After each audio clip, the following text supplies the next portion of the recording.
Hi, I'm Mark. This is Mark's Tech Vlogs on YouTube, and today I'm going to walk you through installing a aftermarket USB-C and aux port into a Kia Picanto.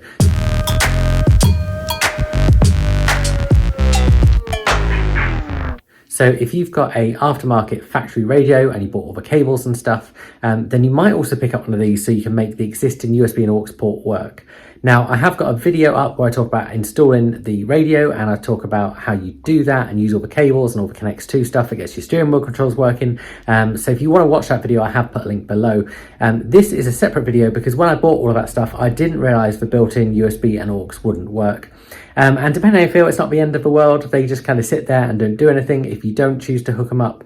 And you can just trail a USB out the back of your new radio or the front, depending on what your new radio supports. But I wanted mine to work, so I just thought I'd pick up one of these kits. And also there are no tutorials for these kits as well, so hopefully this is helpful. So this is the Connects2 USB and aux adapter kit for the Kia Picanto.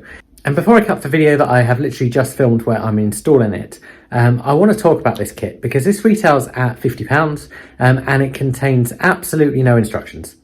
And that's not necessarily the end of the world because you think, well, I'm just swapping out one port for another. But actually, as I've been through the process, you do actually have to take apart the kind of existing port, and there's some clips and there's no instructions on how to get those clips out.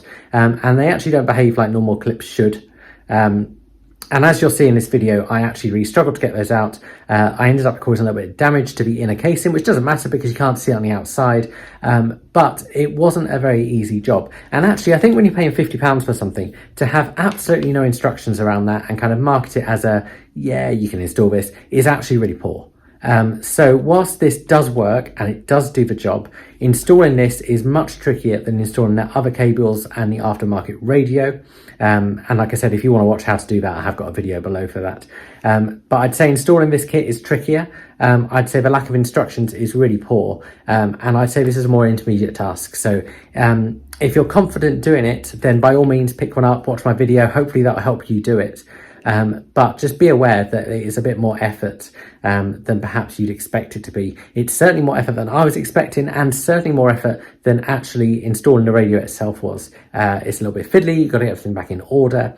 And like I said, you know, the kit works. This is the only company who do one, and it is really poor that there are no instructions in there. So Connects2, if you stumble across this video, sort it out, get some instructions in here, get a tutorial up on your YouTube, talk about how you fit it, talk about how you do those clips, do a proper video, not me kind of fumbling through it.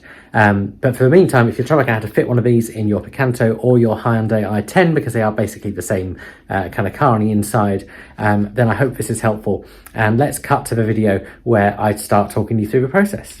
Okay, so these are the ports we're going to be replacing with this. So we're going to keep in the front of this, but we're going to change the back of it. And so what we need to do is get this out. And this is removed pretty simply, really. It's by removing this whole piece of trim here, which of course is actually mostly held in by the fact that this is in the way. So we're going to untwist this to start with. So that literally just twists off like that. Okay, so that's removed, pop that to one side for now, and then to get this off we're just going to pull it gently because it's just clipped on at the sides. So I'm going to pop the phone to one side to do that. Okay, so I have just loosened this. The trick is to grab it from both sides and pull, and if I just bring the camera down here, you can see this is kind of where it all separates. So it separates up the sides here as well, and we're going to just lift it up very carefully, and we're going to lift it over this as well. And we want to be careful because our cable's behind there that obviously we don't want to pull too hard. So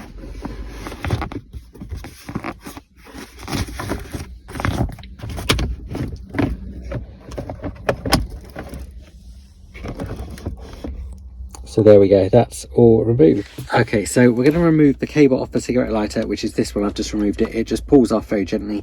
And then this one has a little clip, so we're just going to push that clip in at the top and then wiggle that out, which I'm probably going to need 2 hands for.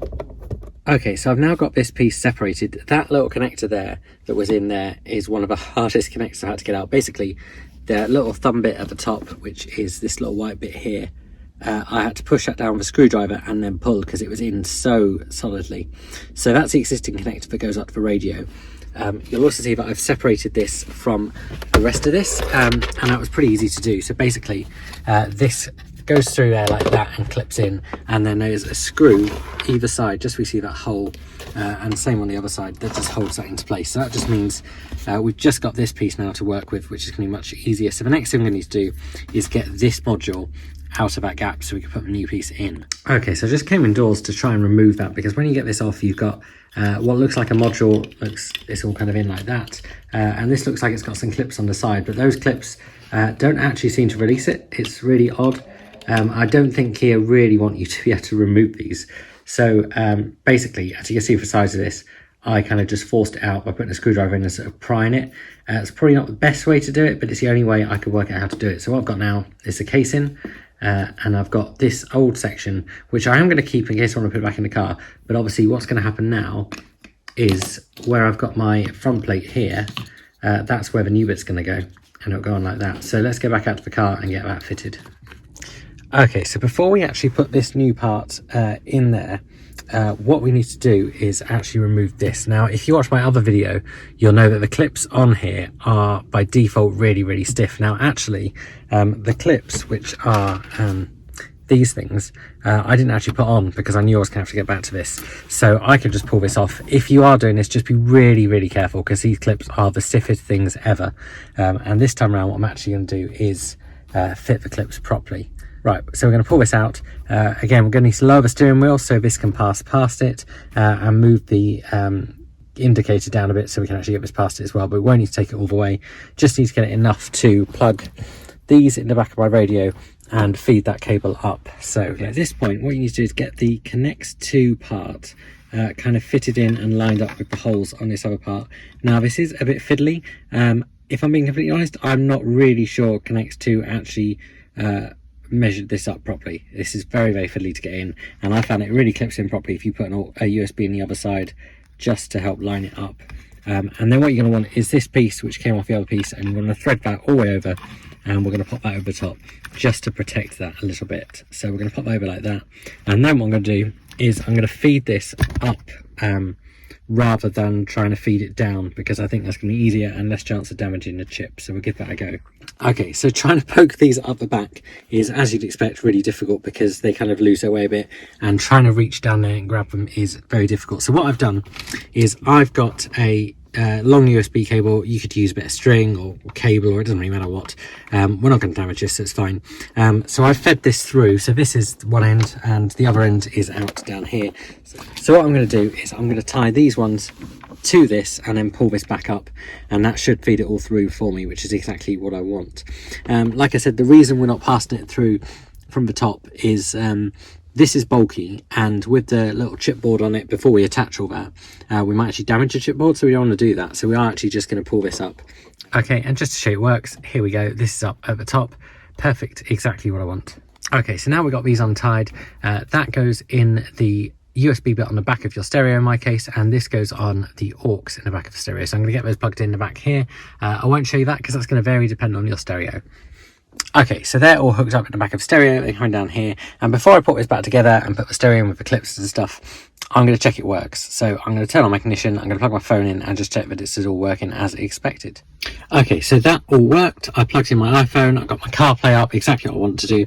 So what I'm going to do is I'm going to get down here back together first, and then I'm going to get this all clipped in. So the main thing to do down here first is going to be to get this back into this, and then this part attached back onto that.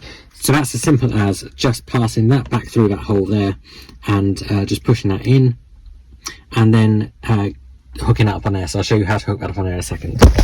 Okay, so a couple of things I learned while putting this back together. This bit will not go through that hole like that, so I've had to take the casing off again, make sure this is attached and through that hole, and I've got this like that. So I've got this all connected up again.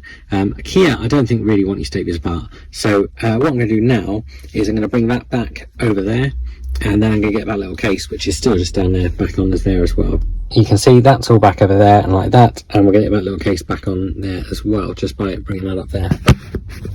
Okay, so I've got it all back in. I've still kept the USB there just to make sure that's held in place. It has clipped in back into these clips. You can see that I did butcher these trying to get this apart, but I don't think Kia actually wanted you to get this open, so I'm not really sure there was a way around that. And you want to make sure you have the barcode at the top here, and the bottom has the other barcode and the kind of Kia branding you can just see there. So it goes on that way round. So this is the top, that's all clipped in. What I am going to do is I'm just going to plug my phone in again and test it just to be absolutely certain before I put this back in. Okay, so one other thing I'm learning from this is you actually want to make sure you assemble this back together on this side, because if it's all assembled, it won't fit through that gap. So you can see I've took this apart again. So I'm just going to put this back together again and then get this attached to that, and I'll show you that in 2 seconds. Okay, so getting this piece back on, you want to start off at a slight angle like that, so the bottom clips go over this lip, and then we're just going to push it on so these top clips go under as well. And there you go, those clips are all pushed in. So I'm just going to pop the 2 screws in, one there and one on the other side. Okay, so that's all screwed in now and clipped back in. So the final thing to do is to bring it a bit closer, get this back onto your 12-volt charger or your cigarette lighter, whatever you want to call it, and then get this fitted back in. And to fit this back in, it's going to go in at a slight angle, so that bit goes in first. We'll hook it over here, clip it all back in, and I'll show you that in a second. My 12-volt charger is back in place. We've obviously got a little bit of excess cable here, which I'm going to tuck down there so it's ready for action. We're keeping the old thing just there if we ever need it. And all we're going to do is pick this up like this, and we're just going to slide this in at that kind of angle. And make sure we get the gear stick over there at the same time. I'm going to need both hands to do this, so I'm probably not going to show you guys very easily.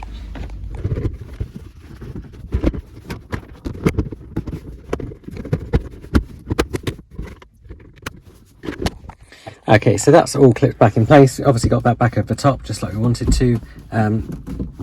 Put it back in neutral, and we're just going to screw this back on. This is really easy. It literally just goes round and round and round and round. Tighten it up as much as you like, and obviously you want to make sure it finishes the right way around. Okay, so final thing to show you before we get the radio back in is that when I have this new fascia, it doesn't come with the clips. So it's got these things which obviously do fit in the holes, but these come off the original ones. So there's blue ones, and there's white ones, and the white ones go on the right hand side where it's all kind of square, and the blue ones go on the left hand side where you got the triangle bit. So there's 3 on the triangle bit, there and there, and the white ones do the rest. So once you are happy that everything is working, add these clips on from the old one and then clip it all in place, and it'll be nice and secure, and you are done. So I'm going to do that now, and then I'll close off this video. Hope you guys have found this video helpful. If you want to know how to fit an aftermarket radio in the Kia Picanto, I've got a video about that as well, and I've got a link to that below. I've also put a link below to the stereo that you see in this video and all the cable adapters and things that I used when I fitted that stereo, in case you just want everything in one place. And if you enjoyed this video, please give it a like, subscribe to my channel, and if you've got any questions, stick them below and I'll answer those for you. I will see you guys again soon.